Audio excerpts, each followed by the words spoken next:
제가 대학교 다니던 시절에 있었던 일입니다. 그때가 3학년인가 4학년쯤이었는데 기독교 윤리학이라는 강의를 듣고 있었습니다. 그 강의에서 사용됐던 교재 중 하나가 그 강의를 가르치시는 교수님이 직접 쓰신 십계명에 관한 책이었습니다. 십계명의 내용 하나하나를 짚어가면서 이 십계명은 기독교인들도 따라야 될 하나님의 법이다, 윤리다 라고 하는 그런 내용들을 담고 있었습니다. 그러니까 우리도 그 내용을 잘 지켜야 한다는 주제로 몇 주간 강의가 이어졌었죠. 아마 이런 종류의 이야기 많이 들어보셨을 겁니다. 우리가 율법을 지키는 것, 지킴으로 구원을 얻는 건 아니지만 그래도 십계명은 우리에게 특별한 의미가 있다, 뭐 이런 말씀들을 많이 들어보셨을 겁니다. 근데 이 강의를 듣다가 조금 의문이 문득 생겼습니다. 왜 우리한테 자꾸 여전히 율법을 지켜야 한다고 말하고 있는 걸까? 제가 앞서 말씀드린 것처럼 우리는 율법이 아니라 복음을 믿음으로, 예수 그리스도를 믿음으로 구원을 얻는데, 그렇게 말하면서 십계명은 다른 율법들과 무슨 차이가 있길래 다른 것은 다 안 지키면서 유독 십계명은 지켜야 한다고 가르치시는 걸까라는 질문이 제 마음에 떠올랐습니다. 그래서 손을 들고 교수님에게 질문을 했습니다. 이 내용을 질문을 했죠. 그랬더니 교수님이 이렇게 대답을 해주셨습니다. 율법은 의식법과 시민법, 도덕법으로 구분할 수 있다. 의식법 혹은 제사에 관한 법은 유대인들의 신앙을 유지시키게 한 규정이라서 오늘 그리스도인들에겐 해당되지 않고, 시민법은 고대 이스라엘 국가를 유지하기 위한 법률이었으니까 오늘날 시민사회에는 통하지 않는 부분이 많다. 하지만 도덕법은 하나님의 백성이라면 어느 시대에든 따라서 지켜야 될 내용이 있기 때문에 십계명은 그것에 해당돼서 오늘날 그리스도인들도 지켜야 된다라고 대답을 해 주셨습니다. 사실 이 설명이 개신교회 안에서 아주 오래된 역사와 전통이 있는 설명입니다. 최소한 마르틴 루터나 장 칼빈 같은 종교개혁자들에게서도 이런 대답을 우리는 찾아볼 수 있고, 오늘날 많은 주석가들도 이렇게 설명을 합니다. 저도 이런 설명이 어느 정도 타당한 부분이 있다고 생각을 합니다. 근데 그때 당시에, 제가 대학 다니던 당시에 이 대답을 들었을 때 또 하나의 질문이 떠올랐습니다. 이런 학생은 좀 까다로울 것 같아요. 또 하나의 질문이 떠올랐습니다. 다시 손을 들고 물어봤습니다. 교수님에게. 교수님, 그러면 그런 구분이 성경에 어디에 나와 있는 겁니까? 라고 질문을 드렸습니다. 사실 성경에 나오는 율법들은 그런 식의 구분을 따로 하지 않고 그냥 명령됩니다. 성경에 제1장 시민법, 이 법은 고대 이스라엘 시민사회에 속한 사람들이 지켜야 하는 법률로서 외부 사람들은 지키지 않아도 된다, 뭐 이런 설명 없이 그냥 너희는 이것을 해라, 너희는 이것을 하면 안 된다라는 식으로 명령되고 있다는 거죠. 구약의 율법들이. 또 어떤 규정들은 이 세 개의 구분에 명확하게 나누어지지 않는 것처럼 보이기도 합니다. 예를 들면 우상 숭배는 종교에 관련된, 신앙에 관련된 문제이기도 하지만 성경의 많은 부분에선 그걸 도덕적이고 윤리적인 문제라고 말하기도 합니다. 나중에 또 다른 책을 읽으며 알게 된 사실인데, 저랑 비슷한 질문을 했던 학자들도 많이 있었다고 하더군요. 다만 그때 강의 때는 이제 진도를 나가야 되니까 여기까지 하고서 그냥 넘어가셨습니다. 근데 한두 주가 지난 다음에 더 큰 질문이 떠올랐습니다. 벼르고 있었습니다. 수업 시간이 되기를. 십계명의 5계명을 설명하는 부분이었는데, 십계명 5계명 여러분 다 아시죠? 내 부모를 공경하라. 그리하면 나 여호와 내가 너에게 준 땅에서 내 생명이 길리라, 장수할 것이다 라는 구절입니다. 여기서 이제 제 질문은 그거였습니다. 부모를 공경하면 장수하게 될 것이라는 이 말씀에 필연적 상관관계를 부여하는 힘이 어디서 나오느냐, 말이 어렵습니다. 쉽게 말하면 이겁니다. 효자, 효녀도 일찍 죽을 수 있지 않나요, 교수님? 이라는 말이었습니다. 부모를 공경하면 오래 산다고, 오래 살 것이라고 했는데 효자, 소녀도 일찍 죽는 경우들이 있는데 그러면 이건 어떻게 된 겁니까? 라고 질문을 드린 거죠. 여기에 대해서 교수님의 답변이 이러셨습니다. 그 규정은 일반론적인 것인데 보통 부모가 자녀에게 하는 명령은 다 자녀들 잘 되라고, 앞으로 뭐 일이 잘 풀리라고 하는 것, 주는 것 아니냐. 그러니까 부모님 말씀을 잘 듣고 공경하면 보통은 일반적으로는 장수하게 될 거다. 그리고 이제 다음 계명으로 넘어가셨어요.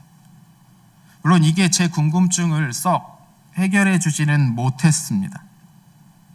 아닌 것 같았거든요.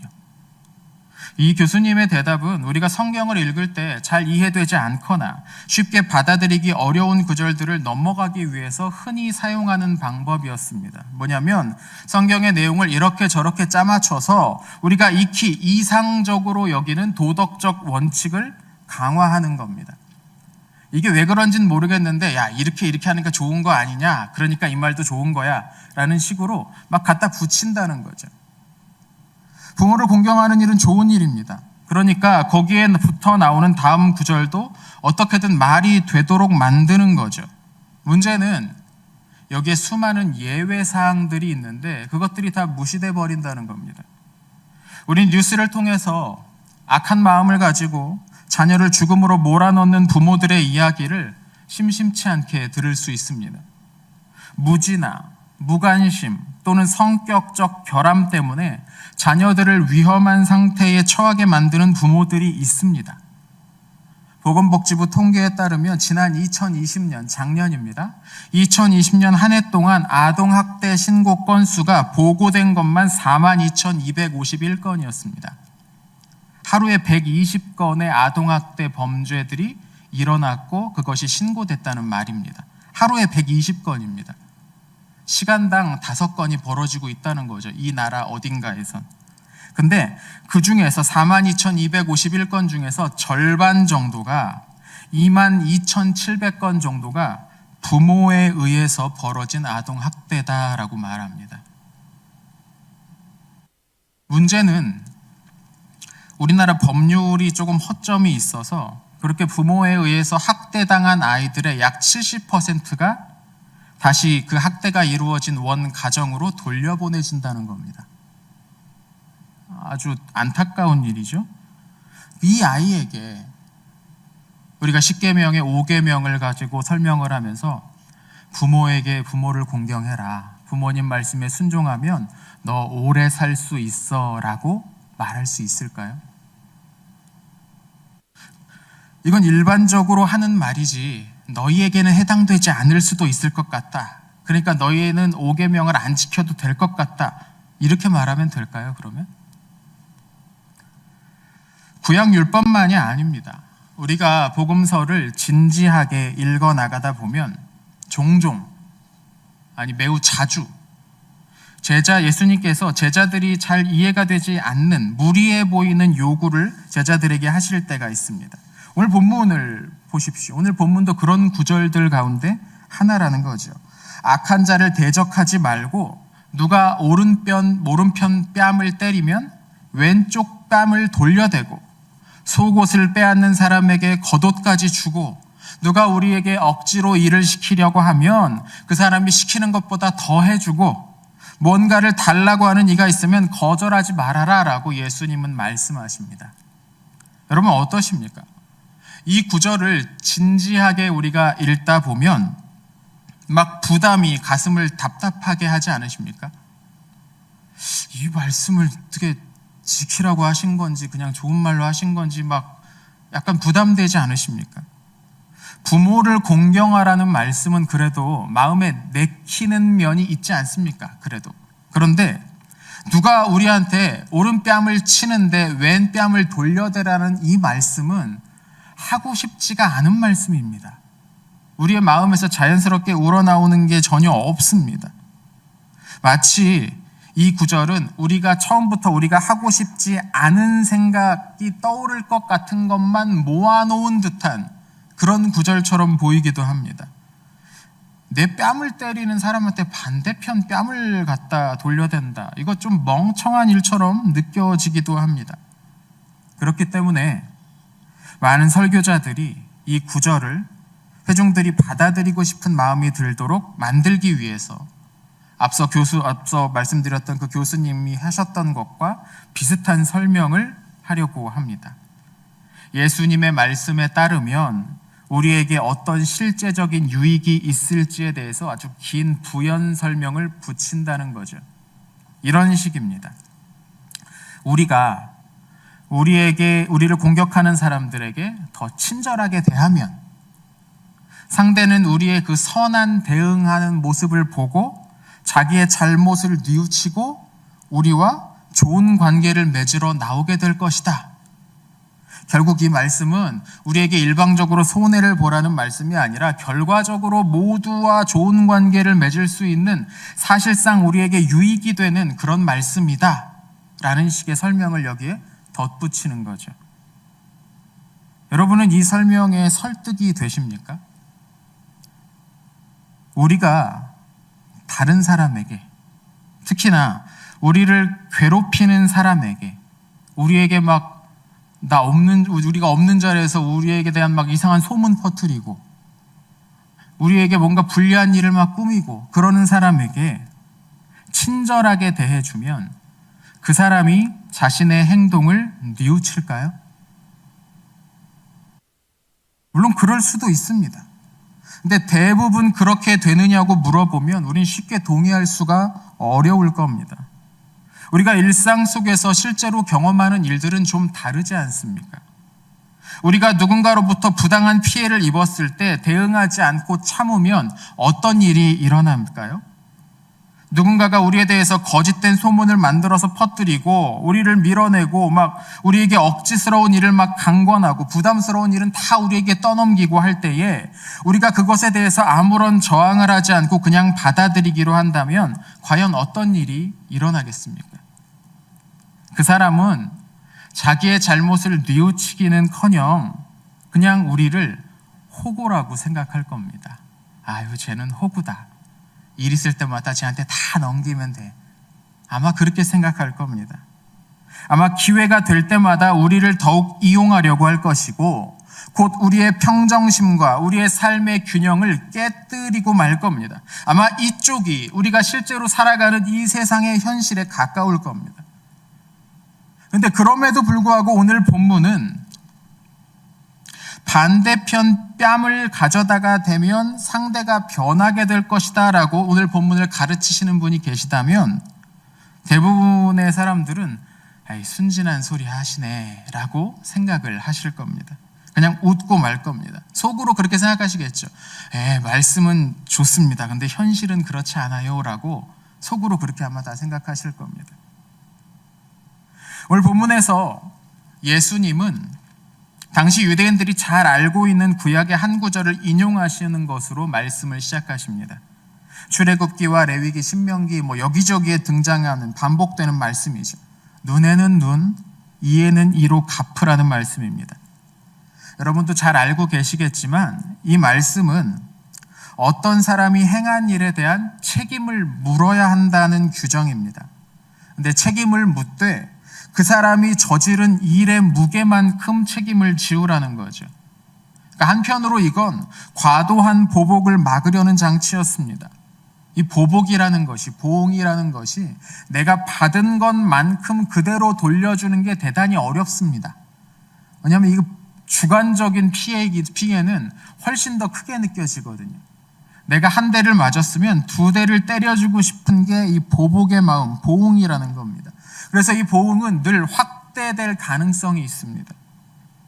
근데 율법은 그가 행한 대로만 갚아주라고 이야기를 합니다. 그러니까 과도한 보복, 지나치게 보복이 커지는 것을 막으려는 장치인 거죠. 근데 동시에 이 구절은 어떤 사람이 행한 일보다 더 적은 보응을 하는 것도 경계하고 있습니다. 술을 마시고 했으니까, 미성년자니까, 반성을 하고 있으니까, 무슨 비싼 변호사를 샀으니까 이 사람이 한 일은 이렇게 크지만 벌은 요만큼만 내리겠어 라고 말하지 말라는 겁니다.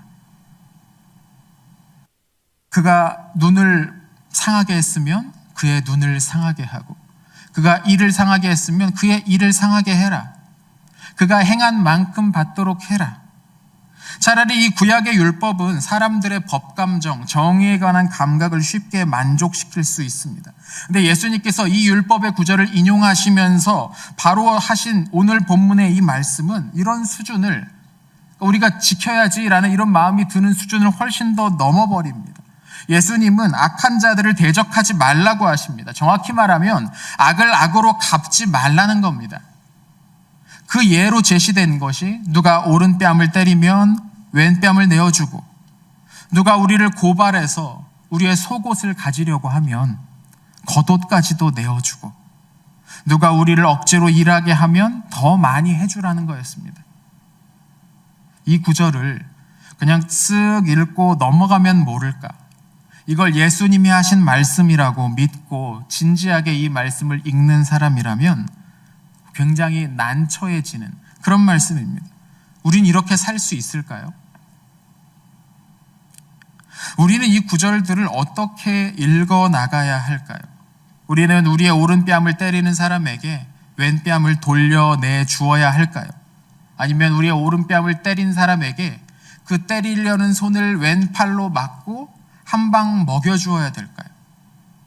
어떻게 해야 될까요?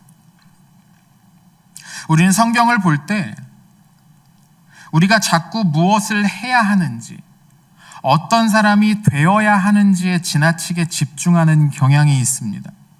마치 이 성경이 우리의 도덕적인 행동, 윤리적인 행위를 교정하기 위해 기록된 책인 것처럼 성경을 읽을 때가 많습니다.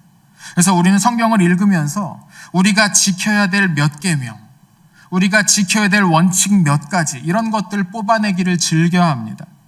이걸 위해서 성경 이곳에서 한 구절, 저쪽에서 한 구절씩 가져와 가지고 아예 새롭게 계명들을 만들어내기까지 합니다. 하지만 여러분, 하나님은 그런 일을 하라고 이미 윤리학이나 도덕책, 상담, 심리학 책을 통해서 신자나 불신자들에게 이미 교훈을 주고 계십니다. 어떻게 사는 것이 도덕적인 것이고 어떻게 사는 것이 선하게 사는 것인지는 이미 충분히 다른 책으로도 우리에게 많이 주어져 있다는 겁니다. 부모를 공경하라는 말씀을 교훈하기 위해서 꼭 성경의 그 내용을 쓸 필요는 없었다는 거죠. 이웃을 사랑하라는 교훈도 마찬가지입니다. 성경은 기본적으로 우리가 지켜야 될 규칙들의 모음집이 아닙니다. 성경은 하나님이 어떤 분이신지를 설명해 주는 책입니다. 이게 성경을 읽는 우리의 가장 기본적인 관점이어야 한다는 겁니다. 오늘 본문도 마찬가지입니다. 산상수훈에서 예수님은 사람들에게 어떤 유익한 결과를 얻을 수 있는 규칙, 방법, 비결을 가르쳐 주시는 게 아니라 하나님이 어떤 분이신지를 가르쳐 주시는, 산상수훈은 그런 본문이라는 거죠. 산상수훈은 그리스도인이 지켜야 될 새로운 율법 목록을 쭉 나열하신 게 아니라는 겁니다. 만약에 우리가 이 본문을 그렇게 읽는다면 우리는 다시 옛 모습으로 돌아가는 거죠. 율법에 얽매였던 옛 사람들의 그 삶으로 돌아가려고 하는 겁니다. 우리가 왼뺨을 돌려대야 하는 이유는 그렇게 하는 것이 우리의 인간관계를 조금 더 긍정적으로 풀어갈 수 있게 만들어주기 때문이 아닙니다. 우리가 이웃과 화해해야 하는 이유는 그렇게 해야 우리의 마음이 편해지기 때문도 아닙니다. 물론 그렇게 될 수도 있죠. 우리가 양보하고 보복하지 않을 때 사람들과의 관계가 좋아질 수도 있습니다. 문제는 예수님이 그걸 말씀하신 게 아니라는 겁니다. 우리가 선으로 대해도 세상은 여전히 악으로 우리를 대하는 경우가 더 많을 겁니다. 예수님의 삶이 그 가장 큰 증거 아닙니까? 학대받고 착취당하고 세상으로부터 무시받은 사람들을 위해서 예수님이 하셨던 일들을 떠올려 보십시오. 그들의 병을 고쳐주고 그들에게서 귀신을 내어 쫓아주시고 그들의 줄인 배를 채워주셨습니다. 그들에게 필요한 것을 모두 다 주셨는데 후에 예수님을 십자가에 못 박으라고 소리쳤던 게 바로 그 군중들이었습니다. 세상을 선으로 대한다고 해서 항상 그 세상이 우리를 선으로 다시 되갚아주지 않는다는 겁니다. 예수님이 그런 세상을 모르셨기 때문에, 우리 예수님은 너무 순진하고 순결하셔가지고 세상이 그렇게 나쁜 놈들 천지라는 걸 모르셨기 때문에 내가 잘해주면 상대도 나에게 잘해줄 거라는 기대를 가지고서 우리에게 왼뺨을 돌려대라고 하신 게 아니라는 겁니다. 그럼에도 불구하고 우리가 오른뺨을 치는 사람에게 왼뺨을 돌려대야 하는 이유는 그것이 하나님의 방식이기 때문입니다. 그게 하나님이기 때문입니다. 하나님이 그런 분이기 때문이라는 겁니다. 하나님은 악한 사람들에게도 친절하신 분입니다. 오직 자기만 생각하는 이들을 향해서도 하나님은 한없는 친절과 호의를 베풀어 주시는 분입니다. 하나님은 그분을 공격하고 무시하는 사람들에게조차 선을 베푸십니다. 우리가 그 증인 아닙니까? 우리가 그 증인이잖아요. 우리가 하나님께 저항할 때, 우리가 하나님의 말씀을 의도적으로 무시하고 모른 척하고 우리의 기분대로 먼저 행하려고 할 때도 하나님은 우리를 향한 사랑을 포기하지 않으시지 않았습니까? 하나님이야말로 오른뺨을 때린 사람에게 왼뺨을 돌려대 주시는 분이라는 거죠. 성경은 이런 하나님이 어떤 분이신지 보여주기 위해 기록된 책이라는 겁니다. 예수님은 단지 우리에게 도덕적인 모범을 보여주시기 위해서 십자가에 달리신 게 아니라 하나님이 어떤 분이신지를 보여주시기 위해서 십자가에서 죽으셨습니다.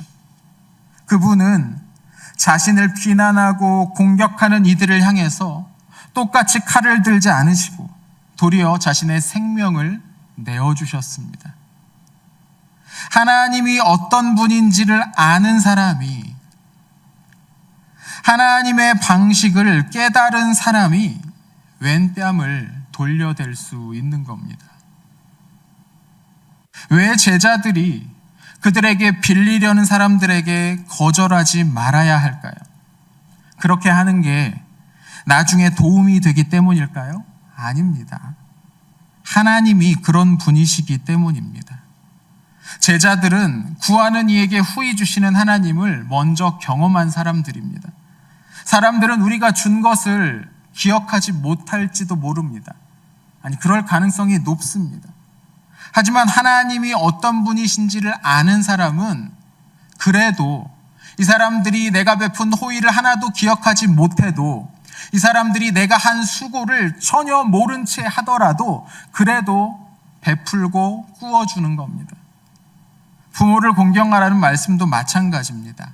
이 말씀은, 이 명령은 장수하기 위해서, 땅에서 잘 되기 위해서 부모를 공경하라는 게 아닙니다. 이 구절이 우리에게 주는 첫 번째 교훈은 하나님이 그런 분이시라는 겁니다. 하나님은 부모를 공경하는 이들에게 복을 주시기를 기뻐하십니다. 본문은 그런 하나님을 믿고 따르라는 겁니다. 장수는 그 당시 사람들이 떠올릴 수 있는 가장 큰 복 중 하나였습니다. 물론 부모를 공경하는 사람도 이른 나이에 세상을 떠날 수 있습니다. 하지만 하나님께서 그에게 복을 주신다는 사실 자체는 변하지 않습니다. 결국에 그는 하나님이 주시는 복을 받을 겁니다. 제가 말씀 묵상, 큐티를 처음 배울 때 적용의 중요성에 대해서 참 많은 강조를 들었습니다. 큐티의 꽃은 적용이고 그 적용을 나누는 일이다. 그런데 그때 제가 제대로 알지 못했던 것이 하나가 있었습니다. 무엇이냐면, 저는 이 적용이라는 게 언제나 제가 어떤 구체적인 행동을 하는가, 그것으로 생각을 했습니다. 그래서 처음에는 언제나 구체적인 행동과 그 결과에 집중했습니다. 무슨 말이냐면, 오늘 성경을 읽었습니다. 그러면 오늘 성경은 나로 하여금 무엇을 하라고 하는가, 이것에 집중을 해서 나는 뭘 해야 하지? 이것을 고민했다는 거죠. 저도 그랬고 함께 큐티를 하는 다른 사람에게도 그것을 막 요구했습니다. 그래서 어떤 걸 하시겠습니까? 어떤 결단을 하셨습니까? 이번 한 주 무엇을 적용해 보셨습니까? 적용만 물었습니다. 근데 요즘 제가 말씀 묵상을 할 때 초점이 약간 달라졌습니다. 이제는 하나님이 어떤 분이신지에 좀 더 집중을 하려고 노력합니다. 물론 행동의 변화, 결단, 마음의 변화 다 중요합니다. 하지만 성경이 단지 우리의 행동을 교정하는 데만 사용된다면 그건 일반적인 철학책이나 심리 상담학 책과 다를 게 없습니다. 그런 책들이 훨씬 더 구체적으로 우리의 잘못된 행동을 교정해 주는데 도움이 될 겁니다. 믿지 않는 작가들이 쓴 소설에도 경탄할 만한 구절들, 우리가 배워야 할 내용들이 아주 많이 발견되기도 합니다. 성경은 무엇보다 하나님에 관한 책입니다. 하나님께서 자신을 보여주시기 위해서 주신 책, 즉 계시의 말씀이 바로 성경입니다. 우리가 말씀을 대할 때 가장 먼저 집중해야 할 점도 바로 이 부분이라는 거죠. 하나님이 어떤 분이신가? 성경을 읽을 때 가장 중요한 질문이 바로 이겁니다. 오늘 본문에서 하나님은 어떤 분이십니까? 근데 그동안은 이 질문을 너무 간단히 넘겨버리고 바로 나에게 주는 교훈은 무엇인가? 내 행동 중 어떤 부분이 변해야 하는가로 가버렸습니다. 하지만 여러분, 우리가 그렇게 하는 동안에는 언제나 성경 속에서 성경을 읽으면서도 여기에서 우리에게 익숙한 교훈들만 이끌어낼 겁니다. 성경을 열흘을 읽고 한 달을 읽어도 우리가 아는 내용만 보게 될 거라는 말이죠. 그리고 사실 그 교훈은 가만히 생각하면 이미 우리의 머릿속에 언젠가부터 있었던 것일 가능성이 높습니다. 우리의 머릿속에 있던 것만 성경을 통해서 본다는 거죠.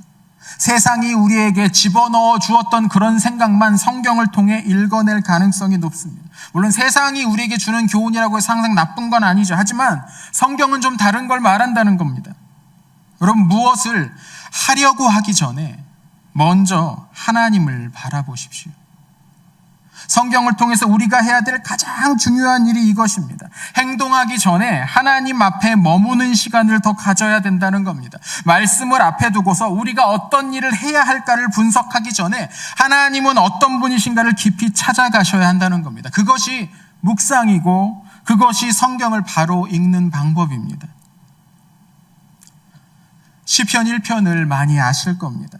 이 시편 1편의 시인은 복 있는 사람의 특징을 몇 가지로 말합니다. 그 중에 이런 구절이 있죠.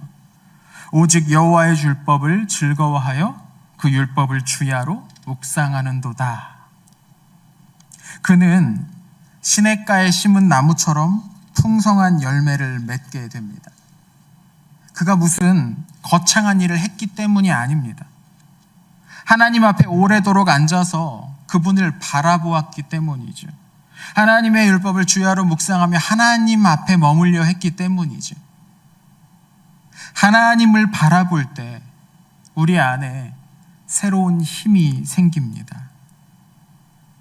그럴 때 비로소 우리를 속이고 우리의 것을 빼앗고 우리를 곤경에 빠뜨리는 사람들에게 왼뺨을 돌려댈 수 있는 용기가 저 위에서부터 우리에게 부어집니다.